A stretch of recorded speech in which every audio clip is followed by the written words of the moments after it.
Banyak dari kalian sering berpikir atau bertanya nggak sih, kenapa pelajaran sejarah itu membosankan dan bikin ngantuk? Dan inilah menurut asumsi-asumsi saya. Dan kalau kalian punya asumsi, silahkan kalian komen di kolom komentar bawah. Menurut saya, karena potensi gurunya. Kenapa gurunya? Karena gurunya ini hanya sampai pada taraf transfer of knowledge. Hanya sekedar transfer ilmu, transfer information aja, tekstual. Mereka hanya fokus menyampaikan peristiwanya saja, kapan tanggal terjadinya, tempatnya, dan nama tokohnya saja. Sehingga pelajar yang mendengarkan sejarah itu akan terkesan monoton. Belum lagi harus menghafal tahun, harus menghafal nama tokoh. Selanjutnya, mereka tidak diajarkan untuk berpikir lebih kritis dan mendalam melalui sebuah pertanyaan-pertanyaan, agar mereka juga ikut berperan berpikir. Misalkan contoh kita ambil dari istilah kapitalis. Kalau kita hanya menjelaskan seputar pengertian kapitalis, mereka tidak akan peduli karena memang yang mereka pikirkan tidak ada hubungannya sama sekali dengan mereka. Tidak ada untungnya untuk mereka. Ya wajar saja mereka merasa ngantuk dan menganggapnya tidak penting. Tapi jika mereka diberikan pengertian, diberikan pengetahuan perlahan-lahan bahwa ini akan juga mereka rasakan suatu saat nanti, ya mereka juga akan sedikit demi sedikit peduli akan hal itu atau pelajaran tersebut. Karena juga akan mengancam dirinya suatu saat nanti.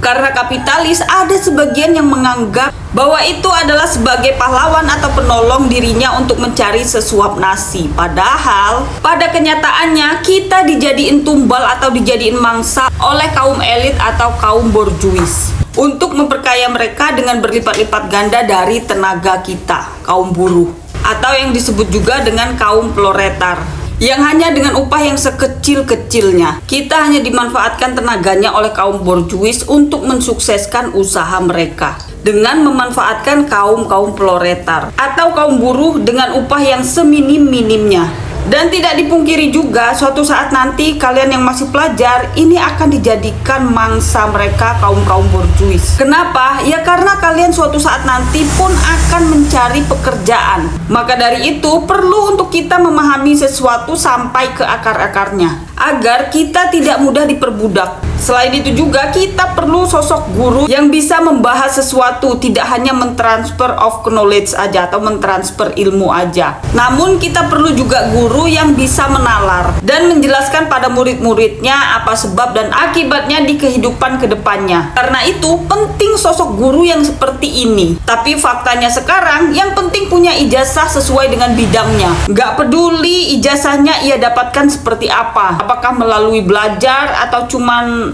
nebeng absen lalu dapat ijazah. Tapi faktanya banyak sekarang di Indonesia yang seperti itu. Hidup Indonesiaku. Bagaimana menurut kalian guys? Silahkan kalian komen di kolom komentar di bawah, saya mau tahu pendapat kalian.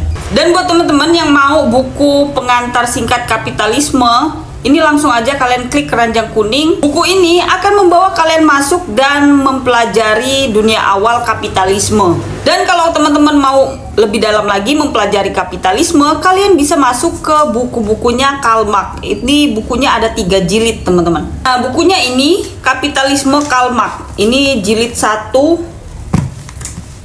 jilid 2, dan jilid 3 teman-teman. Ini bukunya tebel-tebel banget ya. Ini ada 3 jilid.